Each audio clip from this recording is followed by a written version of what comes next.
Então, iniciando o trabalho com matemática, a docência do ensino superior e as políticas educacionais. Então, no dia de hoje, a nossa proposta é de elaborarmos algumas reflexões.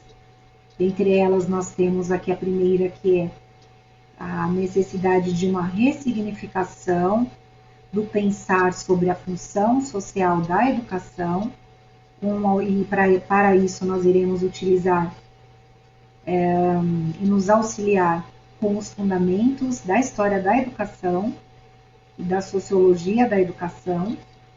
Iremos tratar também sobre alguns aspectos negativos, então, do processo educacional, tendo como base o panorama anterior aos impactos da pandemia pela Covid-19, e também irei apresentar a necessidade da ressignificação sobre o pensar sobre as escolhas das estratégias pedagógicas, então, como nós escolhemos as nossas estratégias pedagógicas para o desenvolvimento anterior à consideração da pandemia, e hoje quais são as escolhas que fazemos para o desenvolvimento, então, do ensino remoto ou do chamado ensino híbrido. Bem como também trataremos dos aspectos voltados à necessidade do pensar diversificado em relação à utilização dos recursos pedagógicos e metodológicos, né? Também os tecnológicos, pensar esse diversificado para servir como ferramenta para o alcance de um desenvolvimento do ensino híbrido e com base aí no alcance de uma educação mais humanística, né, e um processo educacional mais eficaz.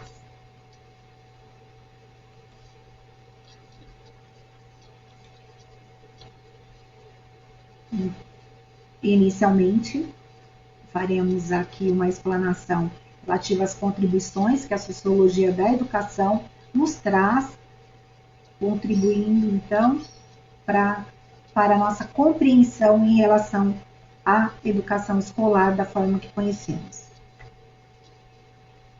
O processo educativo, ele é considerado, então, um processo de formação humana, que é construído de forma histórica e social, né, a fim de que consigamos tornar o indivíduo biológico, assim considerado no seu nascimento, enquanto ser humano. O Demerval Saviani nos traz esse pensamento e citamos aqui um trecho de uma obra do professor Demerval Saviani, então filósofo brasileiro, muito renomado, onde ele apresenta que o trabalho educativo é o ato de produzir, de forma direta e intencional, em cada indivíduo singular, a sua humanidade, que é produzida de forma histórica e coletiva pelo conjunto dos homens. Então, nesse contexto, todos os seres humanos, eles nascem inacabados do ponto de vista das suas características humanas e são produzidos, construídos como humanos. Ainda nessa linha de raciocínio, nós temos o manuscrito econômico-filosófico, né, do Marx, que entende também nessa linha de que, sim, nós nascemos com características biológicas, né? Então, ao nascer nós contamos com uma base biológica, então há esse reconhecimento, mas que por meio da educação é que nós vamos aí desenvolver a nossa humanidade, né? Então, nós dependemos da educação para que isso ocorra. Então, seguindo essa linha de raciocínio, a educação, ela irá cumprir, então, a tarefa de constituir o sujeito enquanto ser humano. Então, ela precisa, dessa forma, ser social, ser considerada ou ser desenvolvida, né?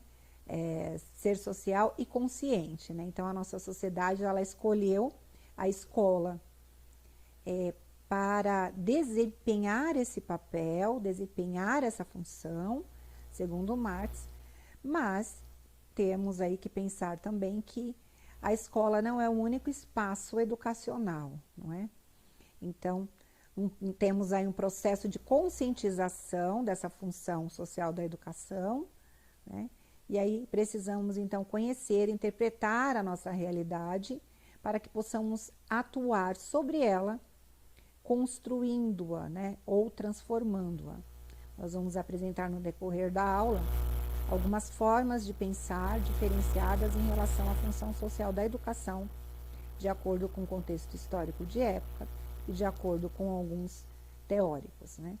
Então, com base no Marx, né, desse pensamento do Marx, nós podemos afirmar, então, que o processo educativo, ele constrói o ser humano e a realidade no qual ele objetiva, né, como tal, ou seja, de acordo com o padrão, a forma de pensar que determinada sociedade pensa e entende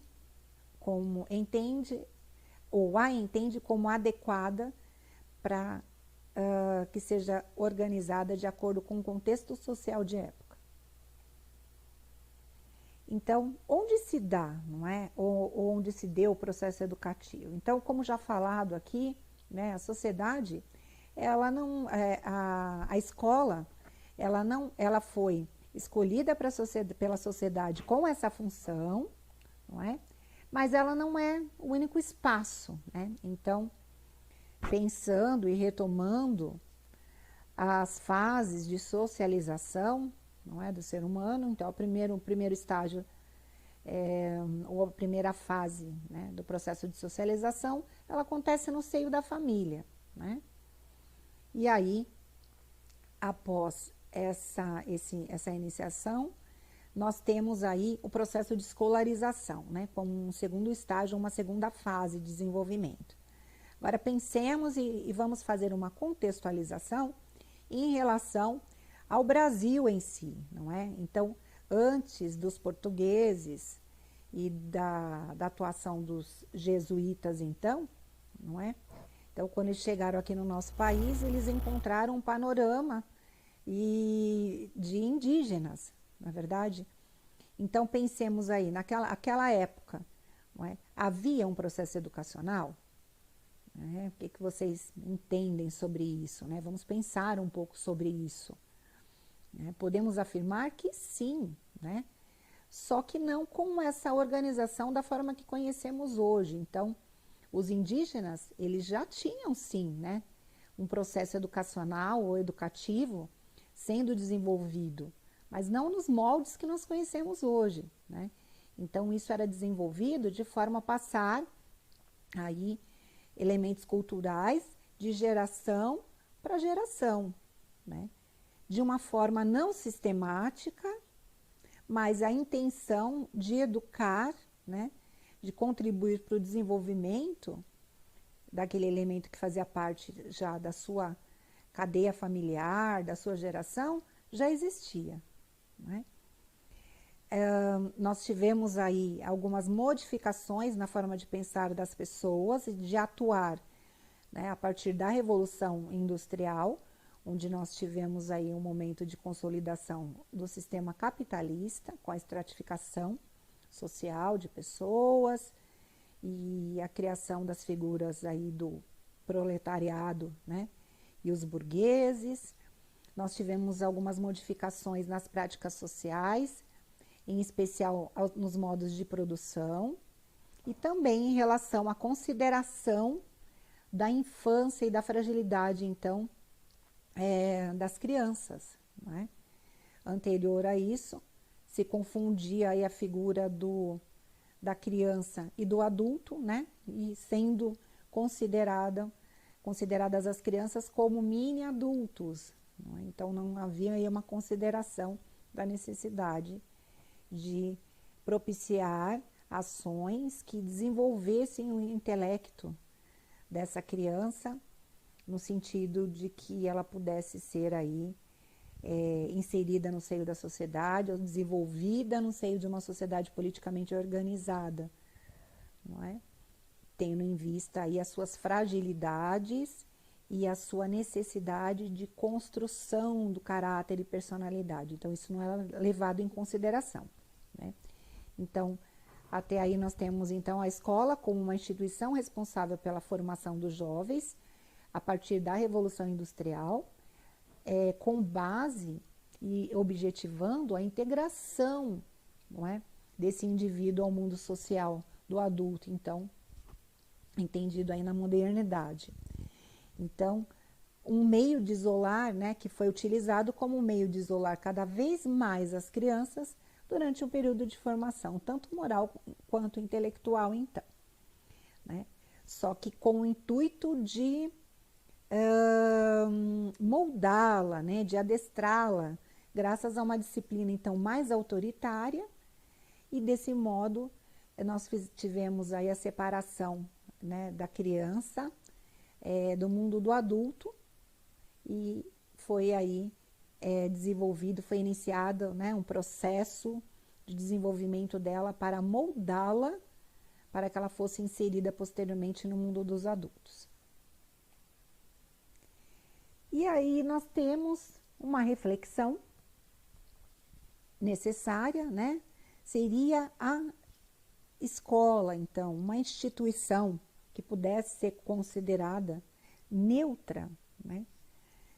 De acordo aí a partir da Revolução Industrial e de acordo com o panorama de época, então, da modernidade, né?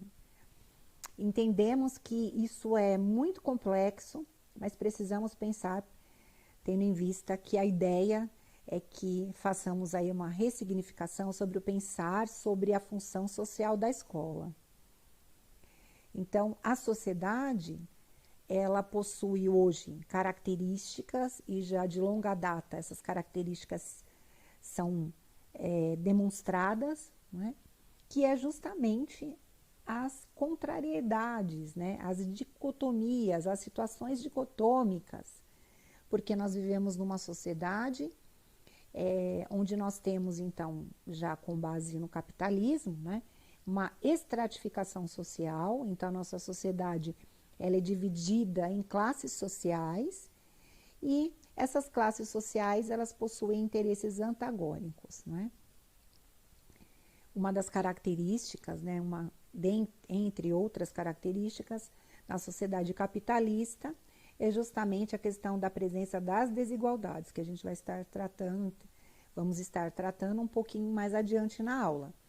Então, onde cada grupo social compreende o papel da escola segundo o seu próprio conjunto de valores, né, interesses sociais, culturais e políticos. Então, a educação escolar, ela diz respeito aos valores, né, no panorama capitalista, às ideologias e intenções de alguns grupos sociais que disputam seu lugar na hierarquia social, ou seja, que disputam o poder, né? Então, aqui nós temos a característica de consideração da função social da educação como reprodutivista, né? Então, ela é utilizada aí como reprodutora do status quo, né? Das condições e estruturas sociais já alicerçadas, né? Então, a educação não iria contribuir nesse contexto para a melhora ou a diminuição dos problemas existentes, nem sendo considerados, né, esses problemas em si. Então, até aqui, a sociedade é considerada como uma sociedade perfeita, onde nós não temos mazelas, nós não teríamos problemas. Então, nós temos aqui 3 funções antagônicas da escola apresentadas. Então, a primeira é a função social redentora da educação, né, onde se buscaria salvar a sociedade da situação em que ela se encontra.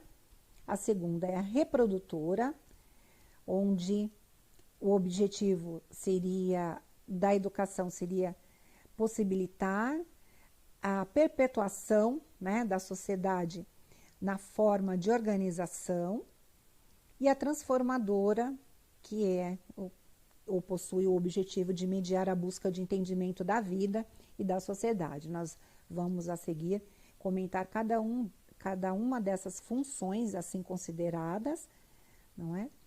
Para que possamos estruturar uma linha de raciocínio e pensarmos justamente em algo que é muito necessário, que é qual o papel, não é, da educação efetivamente nos dias atuais. Então, você, enquanto docente, você entende que o seu propósito, né, ou a sua responsabilidade nesse processo educacional, né, é para uma atuação com busca ao alcance, né, de qual função para essa educação? Né, redentora, reprodutora ou transformadora? Então, quais os princípios que você tem pré-determinados, né, na sua estrutura cognitiva e que você acaba por utilizá-los nas suas práticas pedagógicas, inclusive para a escolha das estratégias, né? Então, tudo isso deve ser visto de uma forma sistêmica e articulada, para que você possa ter condições de entender o seu papel, não é, na construção do processo educacional com base ao atendimento, no atendimento das necessidades dos nossos alunos, principalmente hoje com os agravantes em razão da pandemia. Então, pensando um pouquinho como se desenvolveu, né, a questão da escolarização, do processo de escolarização. Então, aqui nós temos, na década de 20, uma massificação, então, da escola, né, onde nós tivemos criada a organização que ainda conhecemos hoje, né, sendo aplicada. Então, ainda hoje nós reproduzimos muito daquilo que originou, né, o nosso período de escolarização, então, na década de 20. E aí nós temos, a partir de uma crítica, né, do Bobbitt, um pensar diferenciado sobre essa forma de organização que foi iniciada na década de 20, né? Então, para ele, eu separei, eu fiz um recorte, não é, de uma citação para que possamos fazer uma reflexão, né? Então, para o Bobbitt, enquanto pensar nas relações articuladas à ideia do currículo e a sua importância, né? Então, o Bobbitt, ele disse o seguinte: a educação, tal como a usina de fabricação de aço, é um processo de moldagem, né? Então, para ele até esse momento, a educação, ela poderia ser considerada, então, uma crítica que ele faz, né, que a educação poderia ser considerada aí como um processo de moldagem, né? E aí ele continua: não é possível que algumas crianças realizem adições ao ritmo de 35 combinações por minuto, enquanto que outras, ao lado, adicionam um ritmo médio de 105 combinações por minuto. E aí os educadores precisam perceber que é possível estabelecer padrões para os vários produtos educacionais. E a capacidade para adicionar 65 combinações por minuto é uma especificação tão definida quanto a que pode estabelecer para qualquer aspecto do trabalho da fábrica de aço. Ou seja, por esse aspecto, nós deveremos pensar na massificação, na padronização, não é? Nas questões voltadas à não consideração em relação à diversidade. Então, quando nós trabalhamos aí até esse período histórico, né, em prol da moldagem, nós estamos trabalhando de forma aí a pura e simplesmente a formação de um processo educacional que vai atender, né, a necessidade de produção, né? Então, estamos moldando as pessoas, os alunos, os indivíduos, né, para que eles possam ser, ou ter um agir, possuir um agir padronizado, de acordo com o que essa determinada sociedade, então o que nós temos em relação ao senso comum, entendido como agir adequado, não é?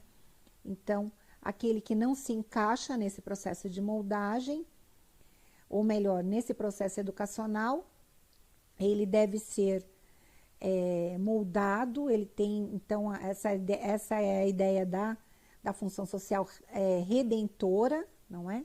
Que é a recuperação desse considerado, então, fora do padrão, não é? Para que ele seja, dessa forma, reconhecido e aceito numa sociedade, de acordo com determinado contexto de época. Então, ele foi um pesquisador em didática, não é? Então, ele fez uma crítica em relação justamente a essa função redentora da sociedade, né? Então, com base nessa função redentora, a sociedade ela não tem problemas, né? É uma sociedade perfeita. E aí o papel da escola nesse contexto é de integração de todos os seus membros, né? Então, é a educação sendo utilizada aí como um instrumento de equalização social, de moldagem dos indivíduos. Então, ainda continuando falando um pouco sobre essa função social considerada como, da educação considerada como redentora, né? Nós temos o Saviani, que diz que a educação escolarizada, ela não é vista como um instrumento, né? Ela não é vista como um instrumento de equalização social, né? E nesse contexto, a escola será um elemento transformador da sociedade. Então, ele faz uma crítica a essa questão da educação redentora. Então, para o Saviani, né, o que nós deveríamos estar executando no nosso trabalho pedagógico, em prol do nosso trabalho pedagógico, é um planejamento com vistas ao alcance de uma educação transformadora da sociedade, né? Então, a sociedade ela é concebida como essencialmente harmoniosa, não é? Nesse aspecto da função redentora, tendendo à integração dos seus membros. Então, aqueles que agem em desacordo, como já dito, com os padrões, né? É considerado, então, como erro, e ele deverá ser redimido, né? Ele deverá ser moldado. Então, nesse contexto da função redentora da educação, nós temos aí a desigualdade social concebida como uma forma de distorção a ser superada, né? Então, a marginalidade, segundo aí o Saviani, ela é um fenômeno considerado, então, como acidental, né? Que afeta de forma individual um número maior ou menor dos seus membros, o que, no entanto, constitui um desvio, né? Sendo considerada como um desvio, uma distorção que não só pode, como deve ser corrigida. Então, a educação emerge aí como um instrumento de correção dessas distorções. Então, a desigualdade aí, ela é vista como uma distorção, não algo que deve ser resolvido como um problema, né? Então, nós temos aí a aplicação dessa função redentora, né? Então, ela busca, então, essa função redentora da educação, né? Então, ela busca a padronização sem pensar sobre os problemas da sociedade, né? Então, nesse contexto, os problemas, eles não existem. E sendo considerada, então, como uma educação escolarizada e um instrumento de moldagem do indivíduo, né? Essa função redentora da educação e essa aplicação, né, foi feita aí na escola tradicional. Então, a aplicação desta função é presente na escola tradicional e na tecnicista, onde as pessoas eram moldadas para atender à necessidade do trabalho industrial, né? Então, para que fizesse parte aí da máquina de produção em si. Já na década de 60, entre os anos 60 e 70, nós tivemos aí o início de algumas manifestações sociais, né, chamadas de contracultura. Temos entre os autores críticos aí o Bobbitt, o próprio Bobbitt citado, né, e aonde se faz aí começaram a ser evidenciadas alguns questionamentos, né. Um deles é justamente, com início no Bobbitt, do pensar sobre o currículo, não é? Então, pensemos aí que o currículo, na verdade, nessa época, as perguntas que eram apresentadas seriam o que o currículo faz, né? E como fazer um currículo. Então, os questionamentos eram nesse sentido. No entanto, para o Bobbitt, o que nós deveríamos pensar em relação a esses questionamentos é que o melhor seria nós perguntarmos, né? As escolhas que não foram feitas no passado e que, em relação à construção do currículo e a escolha de estratégias para a execução desse currículo, né? Elas foram feitas com base em alguns critérios, né? Então, um contexto, um pensar social de época, de acordo com interesses daqueles que detiveram poder na época. E aí, o que elas acarretaram, né, para a nossa educação, para o nosso processo educacional, nos dias atuais? Então, o currículo atual, escolhido lá desde a década de 20, o que contribuiu para o currículo até aqui, década de 60 e 70? Né? Então, o que as escolhas que foram feitas, então, no passado, acabaram por ocasionar no panorama atual? Né? Então, ele fez uma crítica e chegou à conclusão e afirmou que apenas tem reproduzido, né? Nós temos apenas, com as escolhas que foram feitas no passado, né, nós temos apenas reproduzido as contradições existentes no seio da sociedade, não é? As contradições de classe em relação, então, aos interesses das classes estratificadas. Então, a escola, nesse contexto, ela teria uma função política apenas, né? E reprodutora dos interesses dos governantes ou daqueles que detêm o poder. Então, nós temos a função reprodutora, né? Que é a função do sujeito, cuja formação dos sujeitos sociais, né, levariam em conta seu papel dentro daquela sociedade, né? Então, a educação, ela seria só e única e exclusivamente reprodutora do status quo, né? Então, aí alguns críticos da função social da escola, sendo vista como ideológica, né? Eles afirmavam, então, que a escola, nesse contexto, ela seria utilizada como aparelho reprodutor dos interesses do Estado, né? Ou dos governantes, ou das classes mais favorecidas, ou aquelas que se encontrassem no poder. E aí nós temos uma relação de alguns críticos aí da época, né, em relação a essa situação. Nós não temos tempo de estar abordando cada um deles, não é? Então, nós apenas citamos aí para que vocês possam ser motivados a pesquisar um pouco sobre cada um deles posteriormente. Então, nesse contexto da função da educação sendo entendida como reprodutora, então, não é? Servindo como aparelho reprodutor do Estado, nós temos aí o papel legitimador da desigualdade social, né? Então, nesse contexto, a escola ela não tem um papel descomprometido com as formas de organização de determinada sociedade. Sim, tem um papel comprometido com a dinâmica social dominante, ou seja, ela é utilizada efetivamente como um aparelho reprodutor e executor de alcance dos interesses das classes mais privilegiadas. Então, ela é executada, né? Então, o processo educacional, a educação ela é utilizada como um papel político na formação das pessoas, né? De reprodução ideológica, então. Aí aqui nós temos uma crítica comum, né? A escola é um aparelho ideológico, então, do Estado.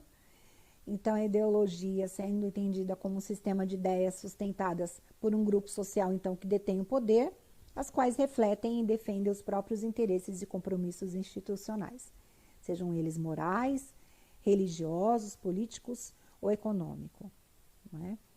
Então, como garantir o aceite dessas estruturas, né? Então, por que o aceite dessa estrutura, né, da educação sendo utilizada como aparelho, então, reprodutor do Estado, por que esse aceite ele acontece, na verdade, não é? Ele acontece por meio das ações, então, coercitivas, né? Então, por meio da força, da política e do judiciário, e das ações de convencimento das instituições, inclusive onde a escola está inserida, né? Não só a escola, como a igreja, as mídias e a família. Então, acabam todos esses institutos aí contribuindo para a garantia desse aceite dessas estruturas sociais que tanto criticamos. Então, os pensadores, então, que criticam, né, essa função social reprodutora, né, eles falam, então, do currículo e tratam do currículo, dizendo que o currículo aí, ele apenas trata da cultura dominante, né? Então, as escolhas que foram feitas até aí, elas acabam por contribuir para a construção e estruturação de um currículo onde nós temos previstos os interesses daqueles que detêm o poder. Na verdade, a ideia é essa, né? Então, nós temos, nesse contexto, uma reprodução também cultural, né? Então, capital cultural, que é objetivado, institucionalizado, internalizado, né? Então, nós temos seres biológicos e na segunda fase do processo de socialização, simplesmente nos são apresentados elementos e esses elementos deverão ser interiorizados. Tá? Então, o conhecimento acontece de forma corporificada, né, no currículo, é um conhecimento particular. E a escola distribui esse conhecimento oficial em doses diferentes. Chegamos, então, na função transformadora da educação. Então, vejamos, a ideia aí é que a escola não esteja a serviço dos grupos dominantes, que ela seja comprometida com a construção de uma sociedade mais justa e igualitária, e não com a preservação de privilégios de determinados possuidores, né, do poder. Então, nesse contexto, a escola ela não é um elemento transformador da sociedade, né? Ela não será considerada um elemento transformador da sociedade, mas ela será considerada um elemento que irá instrumentalizar as pessoas para que essas pessoas, os indivíduos, possam vir a fazer as transformações necessárias para a construção de uma sociedade mais justa e mais solidária, não é? Então, aquela ideia do Paulo Freire, não é? Então, a escola ela não transforma a sociedade, ela transforma as pessoas e as pessoas irão transformar a sociedade. Então, o ponto de partida dessa forma de pensar sobre a função social da educação, né, é justamente a crítica, né? Então, a escola ela não transforma diretamente a sociedade, como já dito, ela vai propiciar a formação para que o sujeito tenha a condição de pensar sobre as mazelas, os problemas da sociedade e que possam estruturar, então, posteriormente, a partir desse estudo, né, sobre a consideração desses problemas existentes, diferente lá da função redentora, que não os considera, para que possa, com essa reestruturação, efetivamente acontecer, então, executar um novo plano e para que possamos ter aí a construção de uma sociedade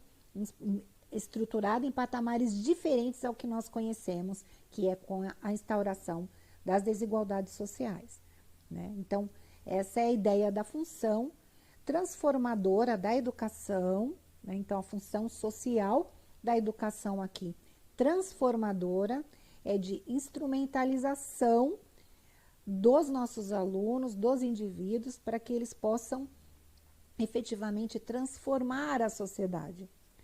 Então, seria de garantir a apropriação de elementos da cultura, né, que é um conhecimento poderoso, então, instrumento e também como instrumento de luta no enfrentamento justamente do já dito, problema da desigualdade social, né, tendo em vista que isso não é um desvio, isso é um problema em si, não é?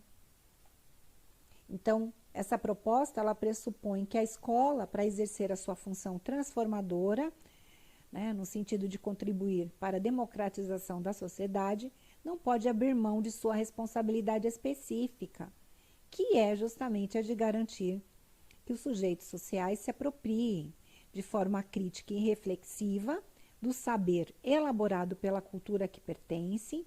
Nesse sentido, é importante que o educador compreenda a complexidade da realidade social na qual ele atua. Não basta para isso só conhecer a realidade, é preciso pensar sobre ela. Então, o que estamos fazendo na aula de hoje é justamente isso, pensarmos sobre as diversas formas ou aspectos, né, que podem considerar a educação em pró de uma construção de uma sociedade da forma A, B ou C, e que isso é possível que façamos. E para que nós possamos também compreender que nós precisamos ter a consciência de qual é o nosso papel na construção dessa sociedade, não é?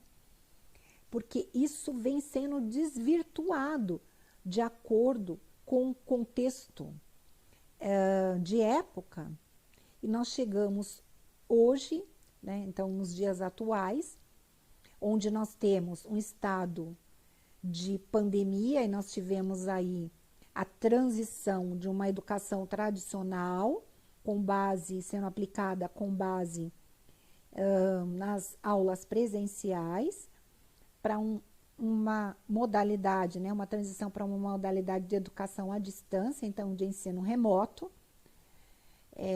minimizando a situação então para o ensino híbrido, no qual nós já tínhamos aí a presença de, analisando aí, né, situações de fracasso escolar, então, de falta de efetividade do processo educacional, sendo analisadas e evidenciadas aí, dentre outras causas, o engajamento negativo dos alunos na realização das práticas pedagógicas. E nós tínhamos aí vários planos ou projetos governamentais que priorizavam aí um trabalho a ser desenvolvido para resolver esse desvio. Então, estamos falando aí que nós estávamos trabalhando com a consideração de uma função social redentora, né? Sendo visto o engajamento negativo dos alunos como um desvio, não é? E não usando uma função transformadora da educação, que seria pensar o porquê esse desvio acontece, né? Para que nós pudéssemos reestruturar a forma de pensar e replanejar, não é? Então, por isso, em razão disso, eu trouxe essa apresentação dessas três formas de pensar em relação à função social da educação, para que possamos refletir justamente em relação a necessidade de que seja estudada essa estrutura que trabalhamos hoje, que praticamos hoje, para que possamos ter condições de replanejá-la, né? Transformar o nosso processo educacional, para que seja a partir daí, alcançados os objetivos, não é? Que colocamos como prioritários para o alcance da efetividade do nosso processo educacional. Sendo entendido um processo efetivo, quando nós utilizamos de todas as ferramentas e analisamos por todos os aspectos necessários para que possamos alcançar os melhores resultados, não é? Então, a humanização aí é que deve ser desenvolvida, né, com base na função transformadora da educação. Então, a partir dessa visão, de uma visão histórica, na verdade, né, com base no macro e não no micro, né? Então, como nós iremos constituir, enquanto brasileiros, né, como nós nos constituímos enquanto brasileiros, por exemplo, numa sociedade escravocrata, não é? Então, como isso foi feito? Então, nós precisamos pensar em qual é o nosso papel. Então, dando como exemplo, em relação à função redentora, não é? Temos aí a questão da inclusão, por exemplo, no currículo, da disciplina estudo da história afro-brasileira, não é? Da influência, não é? Da cultura afro e indígena. Então, qual a finalidade, não é, da inclusão no currículo como disciplina obrigatória? Inicialmente foi feita a inclusão como uma disciplina aí que poderia ser trabalhada de forma paralela, né, um tema transversal, e depois, posteriormente, por meio de lei, foi considerada disciplina obrigatória, não é? Com o intuito de tentar remediar o que nós fizemos no passado, as atuações no passado, não é? Como se nós tivéssemos aí um desvio na história e nós tivéssemos que recuperá-la, não é verdade? Mas, na verdade, nós deveríamos estudar o que aconteceu, o porquê aconteceu, para que isso não seja mais reproduzido nos dias atuais e não ser visto como apenas uma distorção, não é? Nós tivemos efetivamente um problema muito grande no desenvolver da nossa história com base na cultura da escravatura. Então, aqui nós temos a questão, então, da função social da educação escolar, né?